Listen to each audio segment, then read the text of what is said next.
احلى كوسه بالبشاميل بعملها بطريقه سهله تنجز معاكم في الوقت والمجهود والنتيجه خطيره. ولو اول مره بتشوفوني ما تنسوش تعملوا فولو وسبسكرايب للقناه. ويلا نبدا وصفتنا النهارده.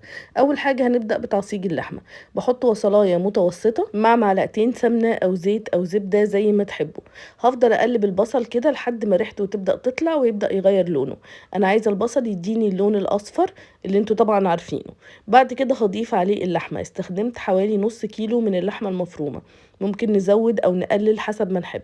التوابل ملح وفلفل وكمون، بابريكا مدخنه، وكمان اي بهارات للحمه. هبدا اقلبهم كده مع بعض. هفك اللحمه كده بالراحه وابدا اقلبها، وكل ده على نار عاليه. هفضل اقلبها لحد ما اللحمه تغير لونها. وبعد كده هضيف عليها شويه اضافات بسيطه زي ما انتم شايفين. ده اللون اللي انا عايزاه. هضيف معلقه كبيره من صلصه الطماطم، دي هتديها طعم حلو قوي. ما ننساش طبعا رشه السكر. وهنبدا نقلب الصلصه. بحب قوي اقلب الصلصه مع اللحمه، بتدي روايح وطعم حلو جدا. اغلف كل اللحمه بالصلصه، معلقه الصلصه الكبيره. وبعد كده اخر حاجه بحب اعملها بضيف فلفل حار، وده اختياري. ممكن نحط فلفل اخضر، ممكن نستخدم فلفل حار الاحمر. الشطه يعني ممكن تستخدموا اللي انتوا عايزينه، ممكن من غير اساسا. كوبايه صغيره من الميه.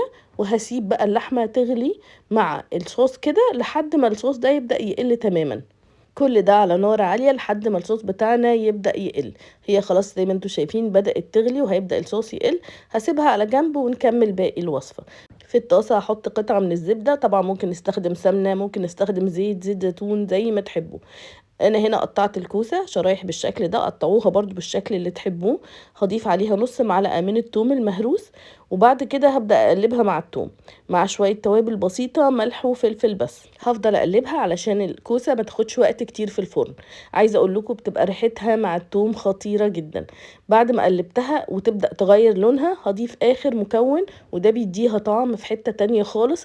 وعايزه اقول لكم جربوه وعلى ضمانتي. نعناع فريش، وممكن كمان نعناع مجفف، بس ده بينقل الوصفة في حتة تانية خالص. ضفت شوية من النعناع الفريش وهقلبهم كله مع بعض. وعايزه اقول لكم بقى الروايح خطيره. الروايح حلوه جدا جدا. بعد ما تاخد لون حلو هنقلها بعد كده في الصينيه اللي انا هدخلها فيها الفرن. ونبدا نعمل البشاميل. البشاميل سهل جدا وبسيط. معلقتين من الزبده، طبعا زي ما قلت لكم ممكن نستخدم سمنه او زيت. هستنى لحد ما تسيح. هضيف عليهم معلقه كبيره مليانه من الدقيق. انا عايزه اعمل بشاميل متوسط. هبدا اقلب الدقيق مع الزبده على نار عاليه عادي جدا لحد ما الدقيق يبدا يغير لونه. هقلبه على نار عاليه لحد ما الدقيق ياخد لون كده ذهبي. بعد كده ههدي النار وابدا اضيف اللبن. انا استخدمت النهارده 3 كوبايات من اللبن الحليب. اللبن هنا اقصد بيه الحليب.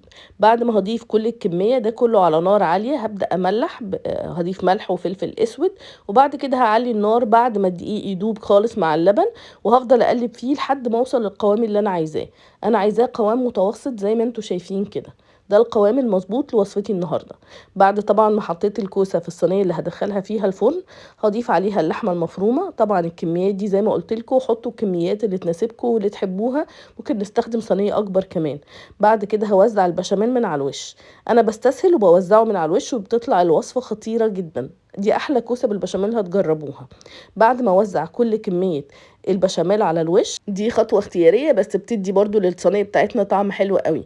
البقسماط المطحون هضيفه على الوش بالشكل ده. هضيف طبقه كده بسيطه هوزعها بالشكل ده.